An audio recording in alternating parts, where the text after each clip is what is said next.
ನಮಸ್ಕಾರ ಗೆಳೆಯರೇ, ಎಲ್ರಿಗೂ ನಮಸ್ಕಾರ.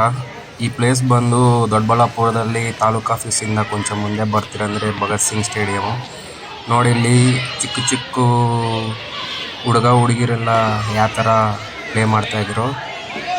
ಈ ಪ್ಲೇಸು ಮಸ್ತು ಚೆನ್ನಾಗಿದೆ. ಸ್ಪೋರ್ಟ್ಸ್ಗೆ ಸ್ಟೇಡಿಯಮು, ಫುಟ್ಬಾಲ್ ಗ್ರೌಂಡ್ ಇದು. ಕ್ರಿಕೆಟು ಆಡ್ತಾಯಿದ್ದಾರೆ.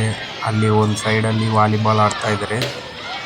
ನನಗೆ ತುಂಬ ಇಷ್ಟ ಆಗಿದೆ ಈ ಪ್ಲೇಸ್ ನೋಡಿದಾದ್ಮೇಲೆ. ಇಲ್ಲಿ ಪಕ್ಕದಲ್ಲಿ ಏನು ಮಾಡ್ತಾಯಿದ್ದಾರೆ ಅಂದರೆ ಚಿಕ್ಕ ಮಗಳೆಲ್ಲ ಟೈಕ್ವಾಂಡ್ ಕರಾಟೆ. ಅದಕ್ಕೆ ನನಗೆ ಯಾವ ಥರ ಹೇಳ್ಬೇಕಂತ ಗೊತ್ತಿಲ್ಲ. ನಾನು ಕನ್ನಡ ಇವಾಗ ಕತ್ತುಕೊಳ್ತಾ ಇದ್ದೀನಿ, ಅಂದರೆ ಸ್ಟಾರ್ಟಿಂಗ್ ಸ್ಟೇಜಲ್ಲಿ. ಅದಕ್ಕೆ ಈ ಥರ ಮಾತಾಡ್ತಾ ಇದ್ದೇನೆ. ತಪ್ಪು ಏನನ್ನಿದ್ರೆ ಅಂದರೆ ಕ್ಷಮಿಂಚಂಡಿ ಅಷ್ಟೇ. ಇಲ್ಲಿ ನೋಡಿ, ಚಿಕ್ಕ ಮಕ್ಕಳೆಲ್ಲ ಯಾವ ಥರ ಆಡ್ತಾಯಿದ್ದಾರೋ ನೋಡ್ಕೊಳ್ಳಿ.